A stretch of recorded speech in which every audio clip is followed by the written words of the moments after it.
Hello everyone and all my TET aspirant. প্রত্যেকেই আরেকবার thank you এবং কংগ্রাচুলেশন। কেন কি যেহেতু সমস্ত ভিডিও দেখে দেখে তোমরা সমৃদ্ধ হচ্ছ তাই বললাম কংগ্রাচুলেশন। আচ্ছা, আজকে আমার ভিডিওতে আমি নিয়ে এসেছি জাঁ পিঁয়াজের বেশ কিছু গুরুত্বপূর্ণ প্রশ্ন। আমরা সবাই জাঁ পিঁয়াজের ক্লাস করেছি, ভিডিও শুনেছি এবং কনসেপ্ট নিয়েছি। এবার এই কনসেপ্টকে আরও ডিপে নিয়ে যাওয়ার জন্য, প্রশ্ন ফেস করার জন্য, প্রবলেম সলভিং পাওয়ারকে আরও কংক্রিট করার জন্য আমরা কি করব, আজকে কিছু কোশ্চেন্স আমরা আজকে সলভ করে নেব। এই প্রশ্নগুলো কিন্তু খুব ইম্পর্ট্যান্ট এবং সর্বোপরি এই প্রশ্নগুলো আমাদের অত্যন্ত হারে হেল্প করবে জাঁ পিঁয়াজকে আরও ভালো করে বুঝতে। তাহলে শুরু করা যাক জাঁ পিঁয়াজ থেকে কিছু ইম্পর্ট্যান্ট কোশ্চেন্স। দেখো, ফার্স্ট কোশ্চেন কি আছে, যখন শিশু চোখের সামনে রাখা খেলনা কাপড় দিয়ে ঢেকে দিলে বুঝতে শুরু করে তখন সে কোন ধারণাটি আয়ত্ত করেছে বলে ধরা হবে। তার মানে কি, যে একটা শিশুর চোখের সামনে একটা কাপড় দিয়ে একটা খেলনাকে ঢেকে দেওয়া হয়েছে, এবার সে খুঁজছে, তাহলে এখানটায় শিশুটি কোন কনসেপ্টকে আয়ত্ত করেছে। মাথায় রাখো, এটা হচ্ছে অবজেক্ট পারমানেন্স। মাথায় রাখতে হবে যে এটা শিশুর 0 থেকে 2 যে স্তরটা আছে একে বলা হয় সেন্সারি মোটর স্তর, সেন্সারি মোটর স্টেজ। এটা জাঁ পিঁয়াজের মধ্যে প্রথম স্তর। এই স্তরে দুটো বৈশিষ্ট্য, একটা হচ্ছে ইগোসেন্ট্রিসিজম অর্থাৎ আত্মকেন্দ্রিকতা, আর একটা হচ্ছে অবজেক্ট পারমানেন্স অর্থাৎ ল্যাক অফ অবজেক্ট পারমানেন্স। শিশু এখানে বুঝতে পারে না যে অবজেক্টটা ঢেকে দিলে অবজেক্টটা আসলে আছে কি নেই সে বুঝতে পারে না। তো ফলে এখানে আমরা পেয়ে যাচ্ছি 0 থেকে 2 এর একটা ইম্পর্ট্যান্ট ফিচার, অবজেক্ট পারমানেন্স, বস্তুর স্থায়িত্ব। খুব ভালো প্রশ্ন, মাথায় রাখতে হবে। নাম্বার 2, চলো, একটা শিশু যদি মায়ের মুখ থেকে দৃষ্টি সরে গেলে কাঁদতে থাকে কারণ সে ভাবে মা আর নেই, তবে সে এখনো কোন ধারণা আয়ত্ত করেনি। তার আগেরটা কিন্তু আয়ত্ত করেছে, তার মানে সে কিন্তু 0 থেকে 2 থেকে ক্রস করে গেছে। আগেরটা কিন্তু 2 এর আগেরটা কিন্তু সে 2 ক্রস করে গেছে। খেয়াল রাখো, 2 কিন্তু ক্রস করে গেছে। আমার কনসেপ্টটা হচ্ছে 0 থেকে 2 এর মধ্যে, কিন্তু সে এটা আয়ত্ত করতে পেরে গেছে। খেলনা ঢাকা আছে মানে সে বুঝতে পারছে খেলনা ওখানে আছে। কিন্তু 0 থেকে 2 এর মধ্যে যদি থাকে তাহলে কিন্তু সে বুঝতে পারবে না যে আদৌ খেলনা ওখানে আছে কিনা। যেমন এখানটাই মা মুখ ঢেকে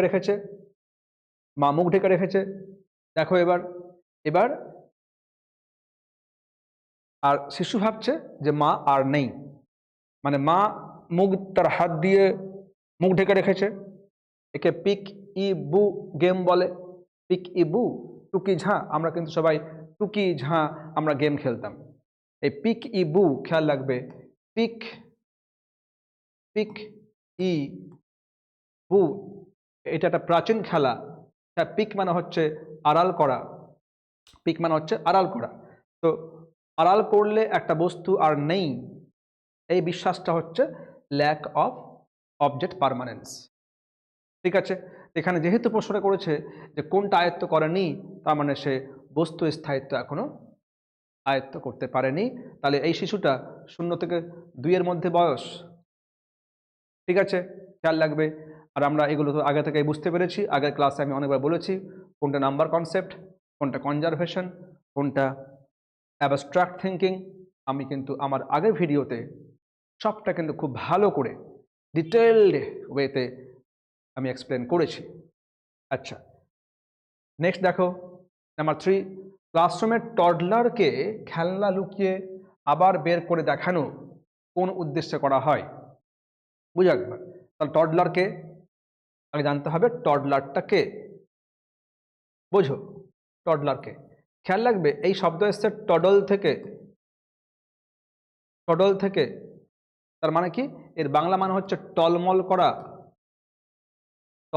করা, হাঁটতে গিয়ে টলমল করা। যখন একটা বাচ্চার বয়স দেখবে ন্যাচারালি এই 1 থেকে 3 বছর বয়স যখন বাচ্চা হয় তখন একে বলা হয় টডলার।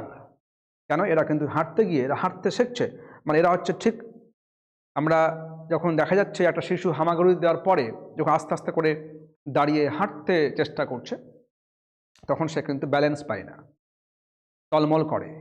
এই 1 থেকে 3 বছর বয়স পর্যন্ত এরা কিন্তু হাঁটতে একটু হলেও টলমল করে, একে বলা হয় টডলার। ঠিক আছে, এই টডলারকে খেলনা লুকিয়ে আবার বের করে দেখানো কোন উদ্দেশ্যে করা হয়? তার মানে মা বা বাবা বাচ্চাটিকে অবজেক্ট পারমানেন্ট শেখাচ্ছে। উত্তরটা হবে বি নাম্বারটা। ঠিক আছে, খেলনা লুকিয়ে দিয়ে আবার বের করছে।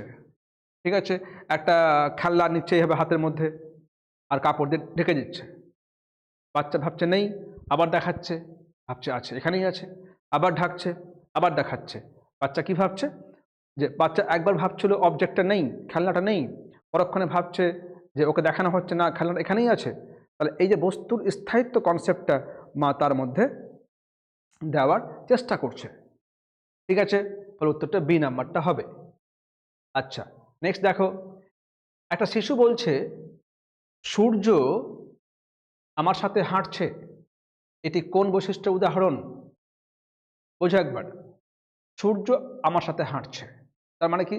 তাহলে যে কোনো ন্যাচারাল অবজেক্ট, খেয়াল রাখো, যে কোনো ন্যাচারাল অবজেক্ট মাথায় রাখবে, যদি সে মানুষের মতো আচরণ করে এইটা শিশু বিশ্বাস করে।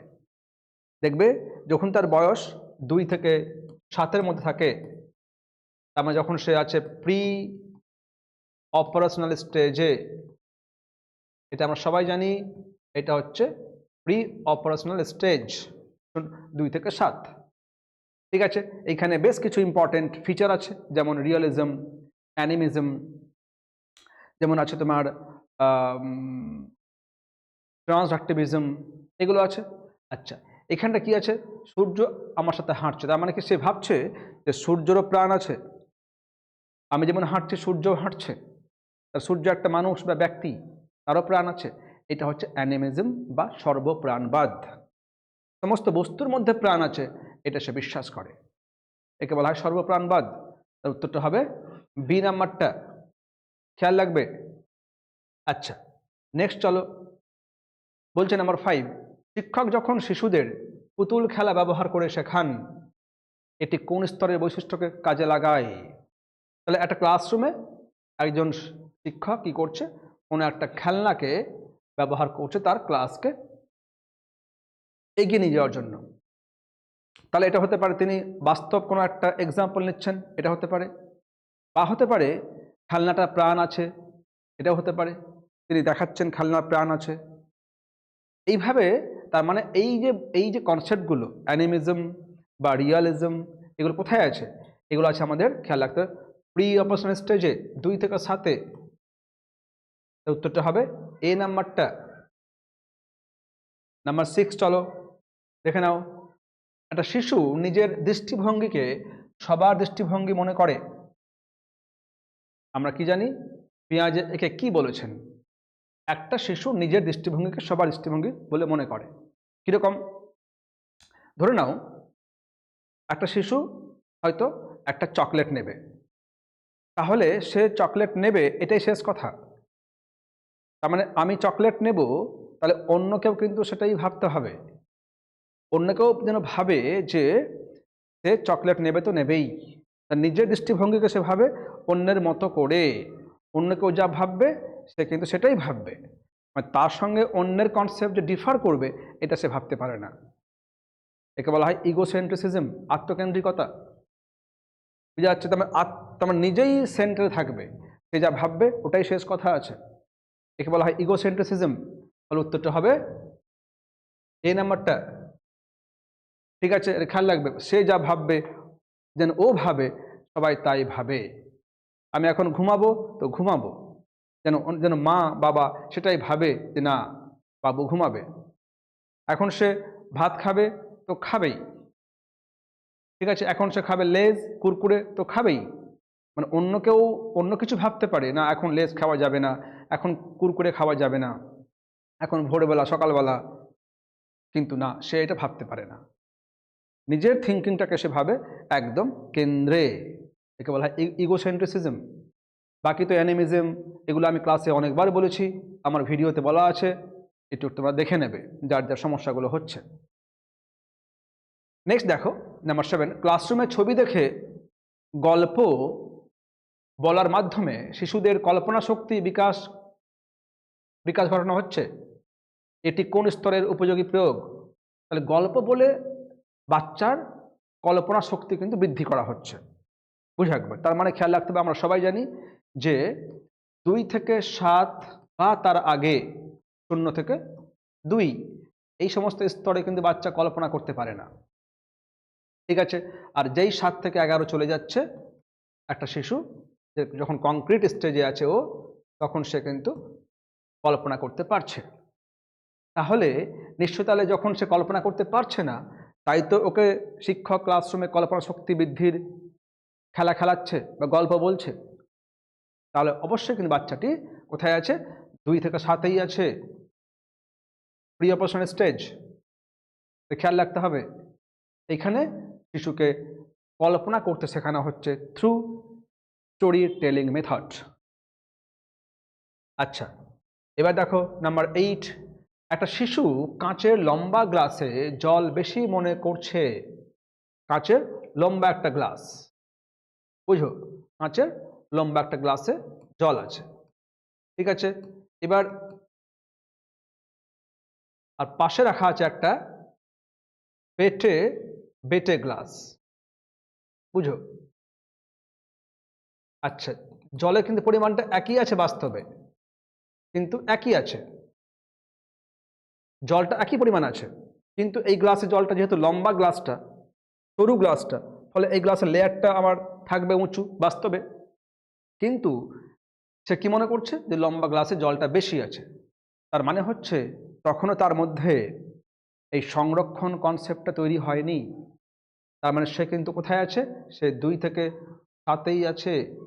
আমরা কি জানি? 7 ক্রস করে গেলেই, 7-এর বেশি হয়ে গেলেই তার মধ্যে এই সংরক্ষণ ফিচারটা জন্মে যায়। Conservation, number system, number concept, তোমার সিরিয়েশন, ক্লাসিফিকেশন, সব কিন্তু 7-এর পরে, 7 থেকে 11-এর মধ্যে সবটা কিন্তু জন্মে যায়, বুঝতে পারে। যখন সে বুঝতে পারছে না, ঠিক আছে, তখন সে 2 থেকে 7-এই আছে।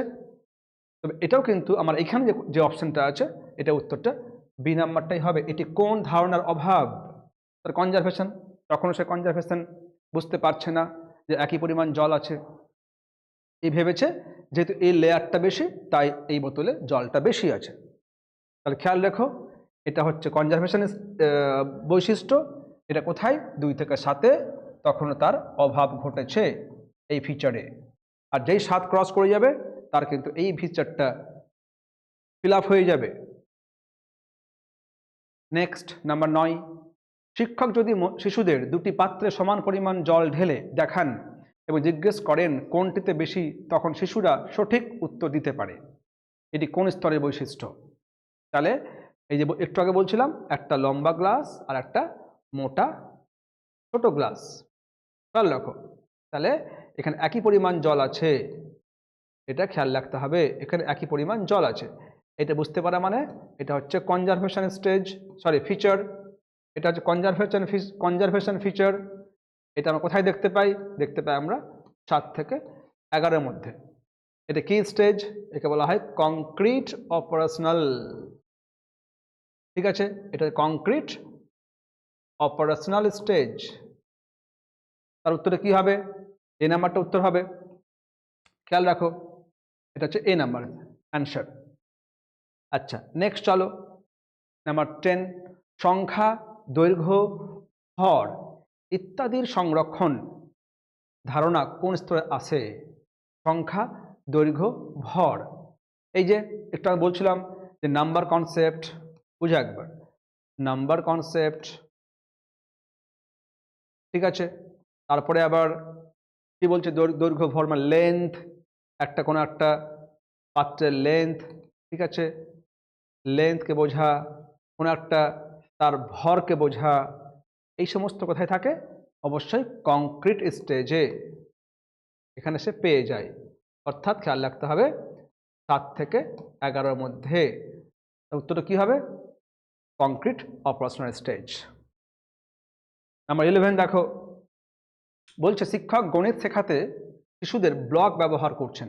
ব্লক, ঠিক কাঠের ব্লক হতে পারে, প্লাস্টিকের ব্লক হতে পারে, যাতে যোগ বিয়োগ বোঝানো যায়। এটি কোন স্তরের শ্রেণীকক্ষ কার্যক্রম? এর কোন স্তরের? আচ্ছা দেখো, তিনি ব্লক ব্যবহার করছেন, তার মানে ছোট বড়, ঠিক আছে, ছোট বড় এই কনসেপ্টটা আমরা কোথায় দেখতে পাবো? খেয়াল রাখতে হবে, একে বলা হয় সিরিয়েশন। ছোট বড় হ্রাস বৃদ্ধি বোঝা, একে বলা হয় সিরিয়েশন, মানে ক্রম, ক্রম পর্যায়। খেয়াল রাখবে এই সিরিয়েশন, ক্লাসিফিকেশন, কনজারভেশন, নাম্বার কনসেপ্ট আমরা কোথায় দেখতে পাবো? অবশ্যই কিন্তু 7 থেকে 11-তে, যার নাম হচ্ছে কংক্রিট অপারেশনাল স্টেজ। উত্তরটা হবে বি নাম্বার।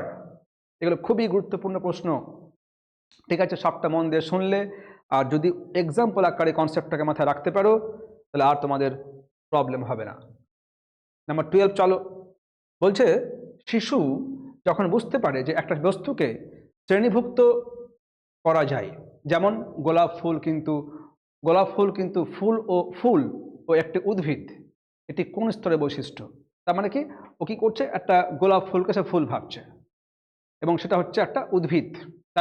তাহলে তার বস্তুকে ক্লাসিফাই করা, বুঝো, বস্তুকে ক্লাসিফাই করা, ঠিক আছে, হয়তো একটা বালতির মধ্যে দেখা যাচ্ছে হয়তো 4টা আছে গোলাপ ফুল, হয়তো 5টা আছে গাঁদা ফুল, সব মিশিয়ে আছে। এবার তুমি 2টো বাক্স দিলে আর বললে যে এই 2টো বাক্সে এইখানে গোলাপগুলোকে রাখো আর এখানে তুমি গাঁদাগুলোকে রাখো। তাহলে কি হবে? তাহলে শিশুটা এইখানটাই গোলাপ ফুল রাখবে আর এখানটায় গাঁদা ফুল রাখবে। তার মানে সেই বাচ্চাটা ক্লাসিফাই করতে পারছে, একে বলে ক্লাসিফিকেশন। আমি বারবার বললাম, একটু আগেই বললাম যে ক্লাসিফিকেশন, সিরিয়েশন, কনজারভেশন সবটা কোন স্টেজের? সবটা হচ্ছে এই কংক্রিট অপারেশনাল স্টেজ, 7 থেকে 11। এগুলো সব খেয়াল রাখবে, খুবই ইম্পর্টেন্ট তথ্যগুলো। উত্তরটা হবে এ নাম্বার। নাম্বার 13 দেখে নাও, শিক্ষক যখন শিশুদের বলছেন যে একই শিশি থেকে 2টি গ্লাসে জল ঢালা হয়েছে এবং তারা বোঝে দুটোতেই সমান জল আছে, এটি কোন ধরনের উন্নতি? এই টাইপের প্রশ্ন আমি একটা সলভ করেছিলাম। একটা বোতল থেকে দেখা যাচ্ছে, একটা বোতল থেকে 2টো শিশিতে জল ঢালা হলো, ঠিক আছে, খেয়াল রাখো। তাহলে আর কি বলছে? যে দুটোতেই সমান জল আছে, তার মানে সে কিন্তু কনজারভেশনটা বুঝতে পেরে গেছে। সে বুঝতে পেরে গেছে দৈর্ঘ্য, প্রস্থ, আয়তন পরিবর্তন হলেও যে একই পরিমাণ বস্তু কনজার্ভ করতে পারে, এটা সে বুঝতে পেরে গেছে। তার মানে সে কোথায় আছে? সে আছে 7 থেকে 11-তে, অর্থাৎ কংক্রিট স্টেজে। তার উত্তর এটা আবার কোন টাইপের বৈশিষ্ট্য? কনজারভেশন। তার উত্তরটা হবে কনজারভেশন। আমি অ্যানিমিজম বলেছি অনেকবার, অ্যানিমিজম বাংলা হচ্ছে সর্বপ্রাণবাদ, আর বলেছি ইগোসেন্ট্রিসিজম মানে আত্মকেন্দ্রিকতা, আমি একটু আগে ডিসকাস করলাম। এখানে উত্তরটা হবে বি নাম্বার, কনজারভেশন। দেখো নেক্সট, বলছে শিশু যখন কল্পনা করে যে যদি মধ্যাকর্ষণ না থাকতো তবে কি হতো, তখন সে কোন ধরনের চিন্তা ব্যবহার করছে? দেখো, কল্পনা করছে মানে কল্পনা করা, ব্যাখ্যা করা, যুক্তি দেওয়া, রহস্যকে বোঝা, ভবিষ্যৎকে বোঝা, এগুলো কোন স্টেজের বৈশিষ্ট্য? খেয়াল রাখতে হবে 11 অনওয়ার্ড, খেয়াল রাখবে। একে বলা হয় ফর্মাল অপারেশনাল স্টেজ, খেয়াল রাখবে, এটা হচ্ছে ফর্মাল অপারেশনাল স্টেজ। এটা হচ্ছে 11-র পরে।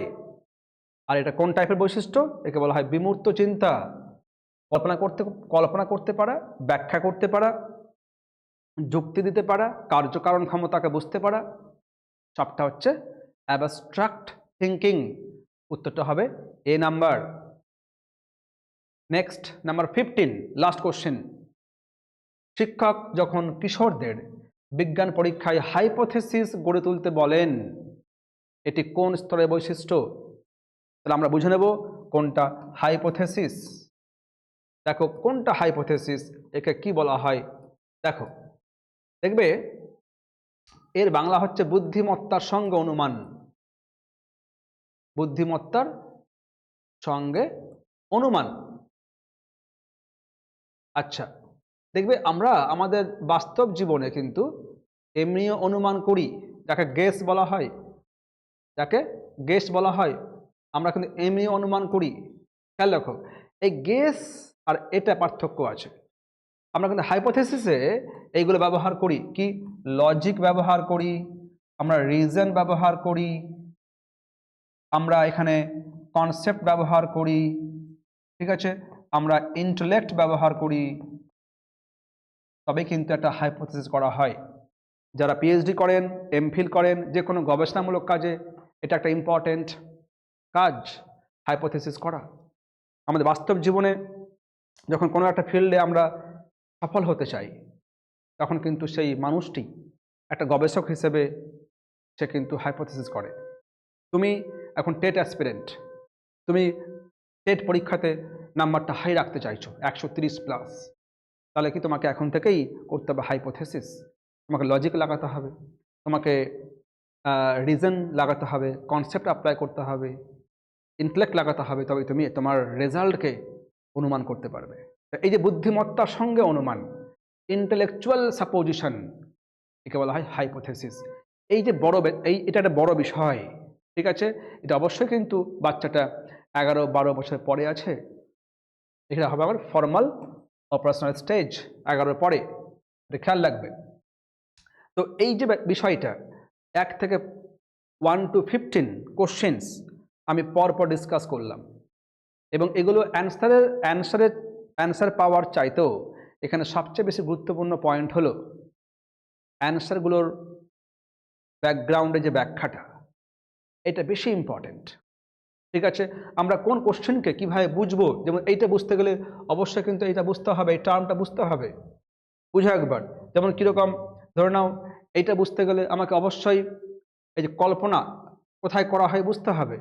সাপোজ ধরে নাও নাম্বার 13-এ যদি এই কোশ্চেনকে বুঝতে হয়, তাহলে অবশ্যই কিন্তু খেয়াল রাখতে হবে যে এই টার্মটা বুঝতে হবে। এই যে ভিন্ন ভিন্ন টার্মকে বোঝা এবং কোন কনসেপ্টটা কোন স্টেজে আছে শিশুদের, এইটা মাথায় রাখা উইথ এক্সাম্পল, এটা মেন অস্ত্র প্রশ্ন সলভ করার।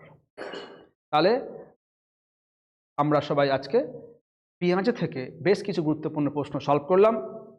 তোমরা এটা বারবার দেখো, কনসেপ্টটাকে আরও ক্লিয়ার করো, আরও ডিপে নিয়ে গিয়ে ভাবো, আর অবশ্যই কিন্তু টেক্সট বই পড়ে নিজেকে রেডি করো, ঠিক আছে।